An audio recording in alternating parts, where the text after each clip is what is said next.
alveolar y la sangre de la circulación pulmonar.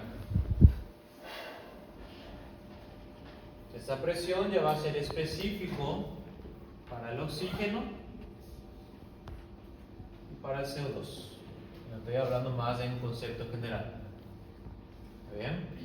Si hay diferencia de presión, como en el caso del oxígeno, que tenía una diferencia de presión de 60 milímetros de mercurio, ya que en la sangre venosa llegaba el oxígeno con una presión baja y en el alveolo tengo bastante oxígeno de la ventilación.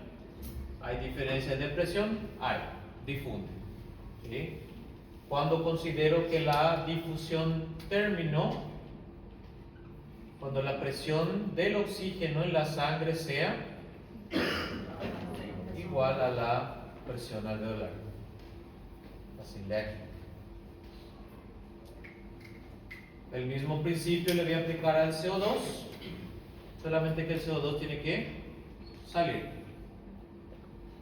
Entonces la presión venosa del CO2 es mayor que la presión alveolar del CO2. ¿Sí? Tengo una diferencia de presión, ¿Sí? Nótense ahí la diferencia de la magnitud de esa diferencia.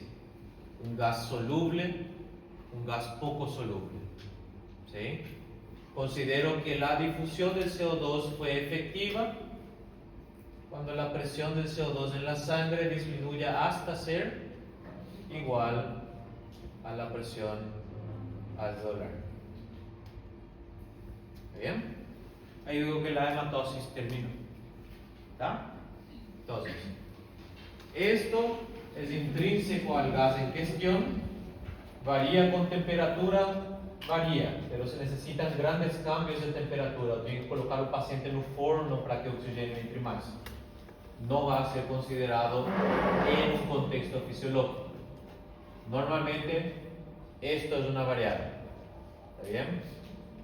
¿Qué demonios significa área de superficie para el intercambio gaseoso? ¿A dónde va a acontecer un intercambio gaseoso? No alveolos. Pero ya sabemos, ¿basta con que el alveolo ventile? No, tiene que haber una proporción ideal de sangre. Entonces, yo ya sé que en reposo todo el pulmón está completamente ventilado y completamente profundido. No en la misma proporción. ¿Sí? ¿Cuál era a região pulmonar que recebia mais ar e mais sangue? A base.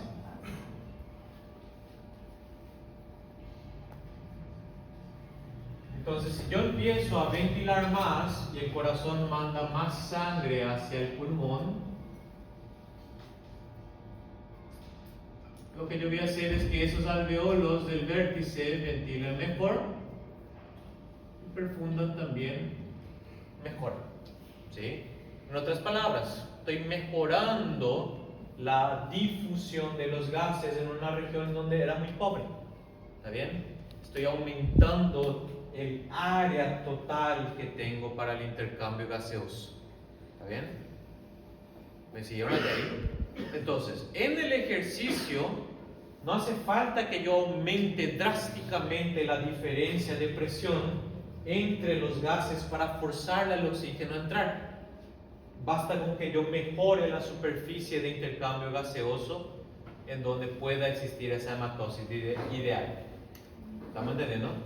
Entonces, ya estoy definiendo que va a haber una relación entre la ventilación y la perfusión que mejora la difusión sin modificar la gradiente de presión. ¿Está bien? Enseguida le voy a mostrar un gráfico para explicar eso. Pero entonces, alveolos propiamente ventilados, propiamente perfundidos, son superficie para troca gaseosa. Hay un tromboembolismo pulmonar, área disminuye. Ahí sí yo dependo casi exclusivamente de gradiente de presión para intentar corregir esa falla. ¿Estamos entendiendo? O si yo tengo, por ejemplo, recuerdan que habíamos hablado del enfisema pulmonar. Si bien yo les dibujo el alveolo como una pelotita, En realidad ustedes ya saben que es una red súper compleja, lleno de tabiques conectados por los poros de Kohn. Entonces, todo esto es superficie para intercambio gaseoso. Ya en el enfisema pulmonar, propiamente, ahí sí queda ese alveolo como una pelota. Es decir, solamente esto me sobra de superficie de intercambio gaseoso. ¿Está bien? Disminuyó la superficie necesaria para el intercambio gaseoso, disminuyó la difusión. ¿Sí? Él tiene que generar más gradiente de presión, tiene que ventilar más.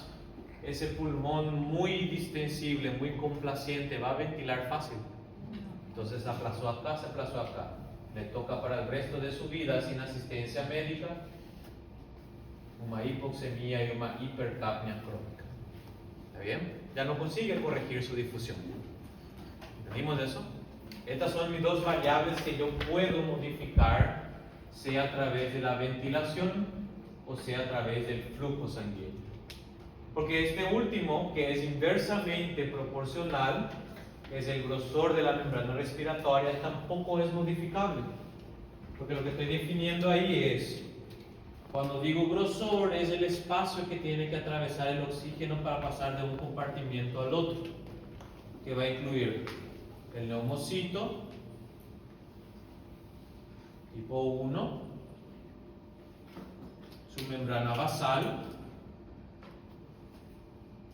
el intersticio entre él y la membrana basal del endotelio y obviamente la célula endotelial.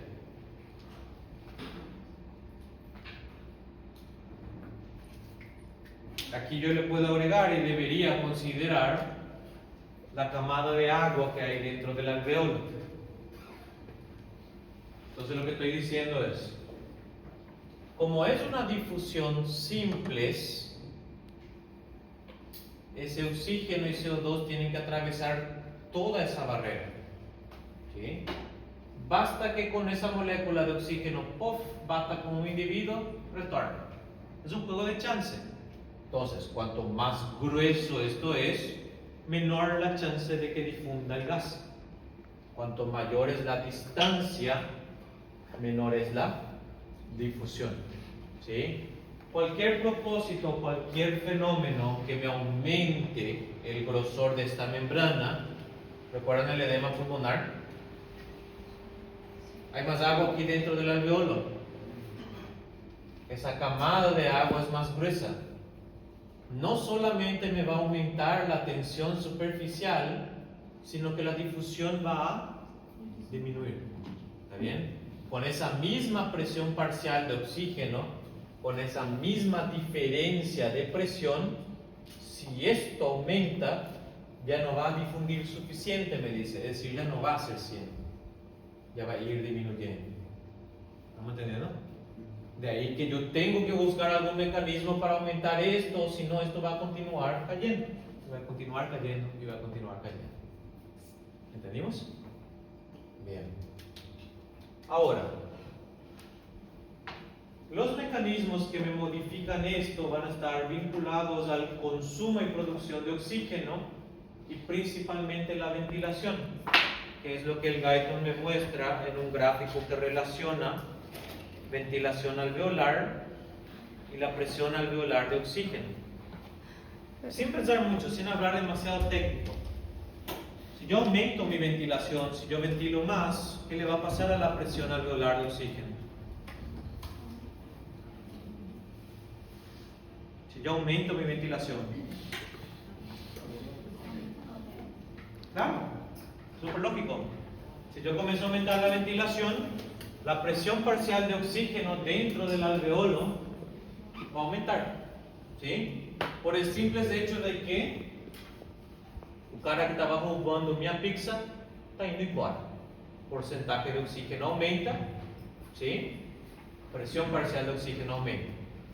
Si este individuo comienza a desaparecer del alveolo, ¿sí?, su presión parcial va a disminuir. Cuanto más él disminuye, no alveolo, mayor gradiente tengo.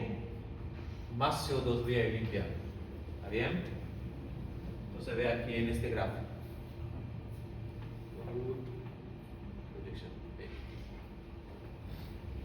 Vamos a ver aquí el espacio.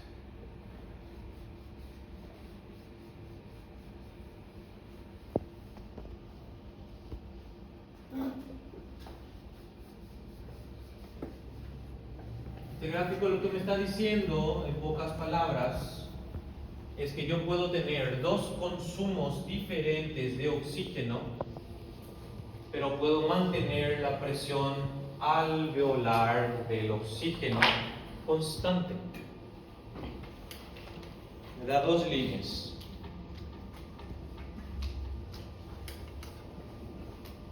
Esta curva y esta. La curva de encima es el individuo consumiendo 250 ml de oxígeno por minuto. Esta curva de abajo es el individuo consumiendo 1000, 4 veces más. ¿Entendieron hasta ahí? ¿Sí? Estoy en reposo, mis células necesitan esto de oxígeno por minuto. Estoy en el ejercicio, aumentó la demanda 4 veces. ¿Sí? ¿Entendimos hasta ahí? Ahora, en el reposo, me dice que este es mi punto de equilibrio que me mantiene a una ventilación alveolar. Fíjense aquí abajo dice ventilación alveolar. Yo estoy determinando cuánto va a ser la presión del oxígeno en el alveolo. La presión parcial del oxígeno en el alveolo en relación a la ventilación alveolar. ¿Sí? Dice entonces, si yo ventilo, ¿sí?, 4,2, 4,8 litros de aire por minuto, ¿sí?, y estoy consumiendo 250 ml de oxígeno por minuto, ¿sí?, la presión parcial del oxígeno es próxima a 100, que era nuestro ejemplo. ¿Sí? Ahora, en esta curva, en donde estoy consumiendo 4 veces más oxígenos, yo voy a tener que yo puedo tener la misma presión parcial de oxígeno, pero para poder mantener esa misma presión parcial de oxígeno, ¿qué tuvo que aumentar? La ventilación alveolar. Digamos que subió aquí a 17. ¿Estamos entendiendo? Entonces, en este individuo, él tiene un consumo de 4 veces más oxígeno. ¿Sí? Significa que la presión alveolar de oxígeno disminuyó 4 veces y que tengo que aumentar 4 veces, se mantiene la misma. ¿Estamos entendiendo? En el reposo es 100, en el ejercicio es 100 también. ¿Entendimos? ¿Cuál es la diferencia entre este individuo en reposo y este individuo haciendo ejercicio? Correcto. Entonces, la ventilación alveolar guarda una relación directa con la presión alveolar de oxígeno. ¿Sí? Si aumenta la ventilación alveolar, la presión alveolar de oxígeno va a aumentar. ¿Sí? Hasta ahí es cierto.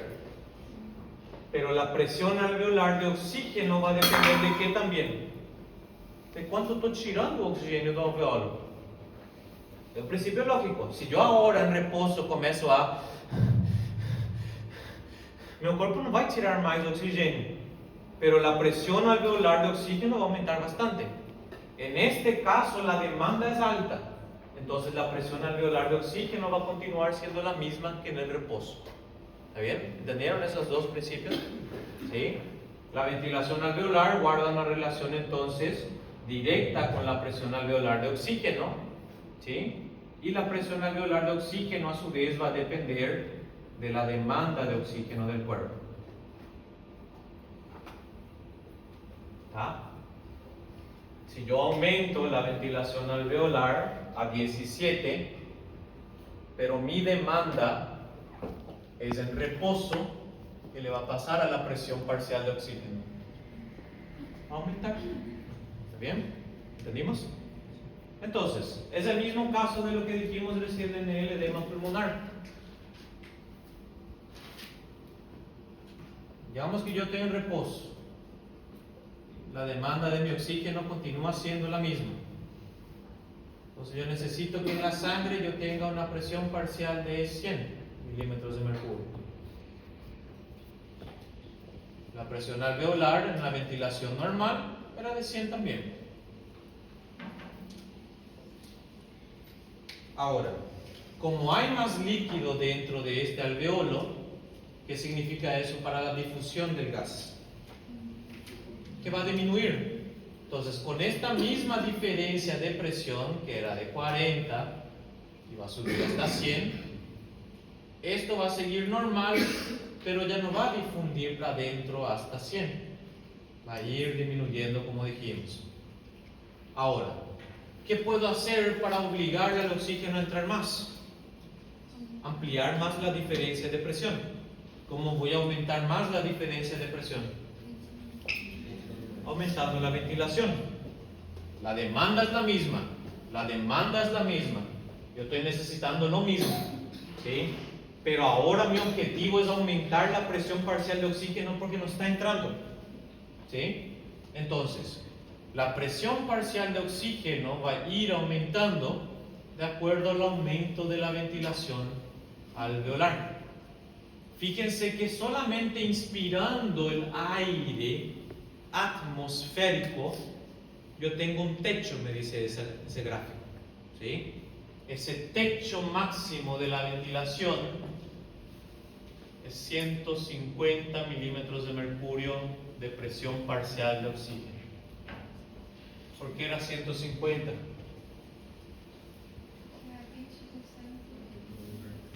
Correcto. Recuerdan que habíamos visto el aire atmosférico de 21% tenía 160 y al entrar a la zona de conducción se humidificaba para caer a 150. Es decir, lo máximo teórico, porque fíjense que la curva realmente no bate con 150, es que el aire alveolar sea igual al aire de la zona de conducción, el aire humidificado. ¿Está bien? Entonces, solamente inspirando el aire atmosférico, que tiene 21% de oxígeno, lo máximo que yo voy a conseguir elevar hasta aquí es 150. Y eso es teórico, no es mi real. ¿Está bien? No voy a conseguir realmente hacer eso. ¿Por qué estoy elevando la presión alveolar a 150 milímetros de mercurio? Para obligarle al oxígeno a difundir de vuelta para adentro, no para que la presión de oxígeno en la sangre sea de 150 también, sino que se vaya elevando de vuelta. Entonces, yo estoy aumentando la diferencia de presión para compensar un aumento de la distancia que tiene que viajar el gas. Como eso aumentó, eso va a comenzar a caer, y lo que puedo hacer para intentar compensar es ir elevando la presión parcial de oxígeno. ¿Sí? Si con 150 milímetros de mercurio yo ya no consigo continuar elevando la difusión del oxígeno, acabó. Ahí sí yo necesito suplementar más oxígeno. Es decir, la fracción inspirada de oxígeno tiene que ser ya mayor a ese 21%. ¿Sí? Ahí sí ya necesito el oxígeno suplementado. ¿Entendimos? Entonces tengo un techo de lo máximo que yo puedo elevar la presión alveolar de oxígeno en base a la ventilación con el aire atmosférico. Y del CO2 en una curva contraria. El CO2 es exactamente lo contrario.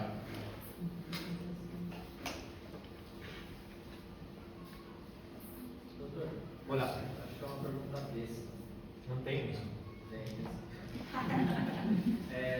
Naquilo pro slide então, que o senhor tinha passado, então aquilo o ar sem você forçar para o meio externo. Seria a pessoa respirando normal. Seria isso? A ver, vamos por parte. Porque aqui hay dois curvas aí. Qual? Esse daí, da curva mais. Ela é a pessoa que está respirando normal, sem. Esse vermelho. Sem ventilação. Lo que ese vermelho me está diciendo es, no, hay ventilación. Eso sí. Entonces, esa curva rojita de arriba me dice que este individuo necesita sugar do ar, ¿sí? ¿Cuánto? 250 ml de oxígeno. ¿Cierto? ¿Sí? Para sugar esse ar, ele ventila em repouso, digamos 4,2 litros por minuto. ¿Sí? Se ele retira 250 ml de oxigênio desse ar, ele está dizendo que a pressão do oxigênio no alveolo vai ser de 100. Está entendendo? Está aí tranquilo. Agora, essa linha ponteada me diz, não, o cara precisa tirar 1 litro de oxigênio desse ar. ¿Sí? 1 litro de oxígeno tiene que salir por minuto. ¿Sí? Pero fíjense que yo puedo mantener la presión alveolar idéntica que no repouso. Idêntico que no repouso. Sim, também. ¿Sí? Pero ¿qué varió? Qual a diferença entre esse paciente que tirava 250 e esse paciente que tirava 1000? A ventilação cambiou. Está me entendendo? Por isso, a pressão do oxigênio no alveolo vai depender do aumento da ventilação, que vimos o exemplo de 17 litros por minuto, mas também depende de quanto preciso tirar. ¿Sí? Si yo hiperventilo sin la necesidad de retirar el oxígeno, ¿qué le va a pasar a la presión alveolar de oxígeno? Ahí sí va a comenzar a aumentar. Va a ir aumentando, va a ir aumentando, va a ir aumentando. ¿Sí? Pero si yo ventilo más, pero tengo una demanda mayor, la presión del oxígeno queda igual que en el reposo, no cambia. No cambió nada, continúa siendo igual. Por eso justamente, esse valor de dizer que a pressão alveolar do oxigênio é de 100 milímetros de mercúrio, 104, como quieran, está baseado en que hay una ventilación que guarda relación con la demanda. ¿Está bien? ¿Entendimos ahí? El mismo principio. Y la misma cosa puedo decir CO2 sin ver un gráfico. Se eu estou produzindo mais CO2, eu tenho que limpar mais CO2, eu não preciso anular o CO2 no alveolo. ¿Está bien? Lo que va a ocurrir es que la ventilación va a aumentar, entonces la tasa de limpiar el CO2 también va a aumentar. Es exactamente lo que me está diciendo aquí. Hiperventilar não implica automaticamente que eu estou trocando drasticamente a pressão dentro do alveolo. Misma cosa, curva rojita me dice, el paciente tiene que eliminar 200 ml de CO2 por minuto en el reposo. ¿Sí? Para eliminar esos 200 ml de CO2 por minuto, ¿sí? Estamos hablando de una presión alveolar de CO2 de 40 y la misma porquería, mi ventilación alveolar del reposo 4,2, probablemente ahí alcance. Ahora, este individuo, misma historia, tiene que eliminar mucho más CO2. 800 ml de CO2 tiene que eliminar por minuto. Fíjense que lo va a hacer a la misma manera. CO2 va a continuar siendo el mismo en el alveolo, pero ¿qué cambió? Pareto. La ventilación cambió. Litros por minuto. ¿Estamos entendiendo? Por eso, si hay más producción, si estoy produciendo, ahora, si yo ahora de la nada decido, ahí sí, porque ¿qué es lo que yo estoy haciendo? Yo estoy en esta curva roja, y de la nada decido aumentar mi ventilación sin que aumente la producción de CO2. Si aumenta la ventilación alveolar, ¿qué le va a ir pasando a la presión del CO2 en la alveola? Va a ir disminuyendo. La diferencia de presión va a ir aumentando y voy a ir difundiendo para afuera más CO2 de lo que yo debería. Por eso, de vuelta, lo único que estamos haciendo aquí es colocar en términos cosas que son bien obvias.